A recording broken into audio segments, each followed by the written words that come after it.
عسلامتكم الناس الكل، مرحبا بكم في فيديو جديد على قناة غوسيت فاسيل. شنحوالكم؟ ان شاء الله تكونوا بخير، ان شاء الله عواشر مبروكه، ان شاء الله عامكم مبروك، ان شاء الله يدخل عليكم العام هذايا باللي تتمنوه واللي اي واحد عنده اي حاجه في قلبه ان شاء الله ربي يحققها له، واللي عنده اي امنيه ان شاء الله يحققها في العام هذايا، وان شاء الله عام مبروك علينا وعلى الامه الاسلاميه اجمعين.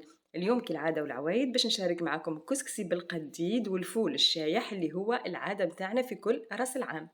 اول حاجه حطيت كميه صغيره مش كبيره متاع الزيت، خليتها تسخن شويه على الغاز. من بعد زدتها راس بصل كبير مقصوص له جويد له خشين.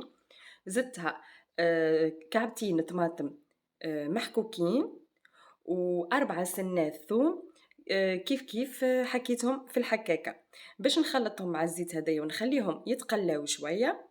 وانتم اللي مازال ما شاركش في القناة يتكرم ويضغط على زر الاشتراك ويضغط على زر الاعجاب ويبارتاجي لا فيديو باش يشوفوها اكبر عدد ممكن من الناس. كما قاعدين تشاهدوا حركت المكونات الكل وخليتها تتقلى. هوني بعد ما تقلات جبت الطروف نتاع القديد اللي عندي واللي انا بيتهم ليله كامله، مش ليله كامله، بيتهم تقريبا 3 سوايع، خليتهم في الماء ومن بعد صفيتهم وبيتهم في الفريجيدير باش الصباح نلقاه طري. وهاك الملح اللي فيه الكل نقصت. كيف كيف بالنسبه للفول الشايح، الناس الكل راهم يعملوا الفول الشايح اللي بالقشره نتاعو، انا الحقيقه ما كانش متوفر عندي، اما انا راني صدقوني نحب الفول هذايا اللي بلاش قشور في الكسكسي خير من الفول الاخر. وحطيت معاه شويه حمص منفخ وطايب شطر اطياب.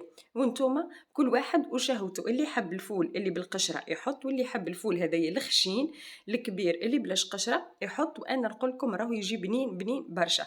كيف كيف باش نكمل نخلطهم ونخليهم يتقلاو شويه في الزيت. من بعد باش ناخد الطنجره نتاعي باش نحط فيها، بالنسبه لي انا باش نعمل كيلو كسكسي. كيلو كسكسي باش نستعمل 2 مغارف كبار متاع طماطم معجونه، مغرفه كبيره شويه هريسه عربي، وباش نحط الفاحات نتاعي نتاع العاده اللي هما ملح، فلفل اكحل، تابل وكرويه، وبالطبيعه فلفل الاحمر اللي يعطينا هاك اللون الاحمر المزيان نتاع الكسكسي.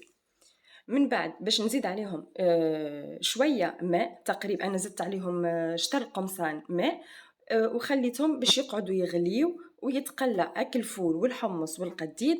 وفرد المره هاك الطماطم تتحل وتتنحى القروسيه نتاعها والكل.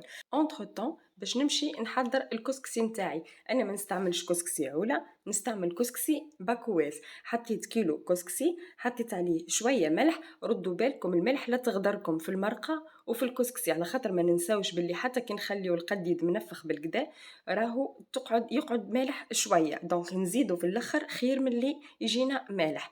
كما شاهدتوا حطيت شويه ملح، شويه فلفل اكحل، شويه كركم باش يعطيك اللون المزيان، شويه زيت زيتونه، وحليته بين يديا مليح مليح مليح باش دخلتك الزيت وكل الفحات في وسطه. ومن بعد زدت كاس صغير ماء عادي من سباله ماء بارد، وحليته بالكدا بالكدا باش تنحاو التكعبيرات اللي فيه. لهنا كما قاعدين تشوفوا الصوص نتاعي هيكا غلات، شوفوا ما شاء الله لونها كيفاش ولا، وك الزيت كيفاش قد مع الصوص. توا باش نمرقها. بالنسبه للمرق انا حطيت تقريب ايترا وشويه ماء، على خاطر قلت لكم القديد منفخ والحمص منفخ والفول منفخ زاده كيف كيف، دونك ما يستحقوش برشا اطياب. اول ما غلات المرقه نتاعي حطيت الكسكاس وحطيت عليه الكسكسي باش يبدا يفور التفويره الاولى. التفويره الاولى كما قاعدين تشاهدوا معايا الناس الكل تعرف تفور، حطيته من بعد حليته هكا شويه كي اللي عملت فيه حفر صغار من الداخل بالقفا نتاع المغارفه نتاعي باش في ساعه يطلع هكا البخ وفي ساعه يفور. من بعد نحيته وزدت فيه كيف كيف كاس اخر ماء، حليته بين يديا مليح مليح مليح، ومن بعد رجعته للكسكاس وحطيتها الحفره هذيك الوسط باش كيف كيف يفور في ساعه في ساعه. هذه راهي التفويره الثانيه، وهذه المرقه كيفاش ولات كيفاش قرت زيتها وطابت. لهنا باش ناخذ الكسكسي نتاعي وباش نبدا ناخذ المرقه الفوقانيه اللي بالزيت نتاعها الزيت البنين هذاك، وباش نحطها على الكسكسي وباش نحلها فيه مليح مليح باش يشربك الكولور هذيك اللون هذاك المزيان نتاع الكسكسي كيما قاعدين تشاهدوا، شوفوا لونه ما أحلاه. خليته يشرب شويه حكايه 5 دقائق، ومن بعد صبيت عليه المرقه وسقيته. كل واحد وشنو يحب، فما اللي يحبه مسقي برشا، فما اللي يحبه شايح، احنا نحبوه نص نص. وهذا هي الكسكسي نتاعي بعد ما حطيته في التبسي نتاعي، وحطيتك الطريفات نتاع القديد، وحطيت فوقه كعبات الفول والحمص. بالطبيعة البن يلزم يكون حاضر مع الكسكسي. وإن شاء الله عامكم مبروك، إن شاء الله الوصفة هذه تكون عجبتكم، إن شاء الله تكون مفسرة بالكدا. نتلاقى أنا وياكم في فيديو جديد ونقول لكم في الأمان.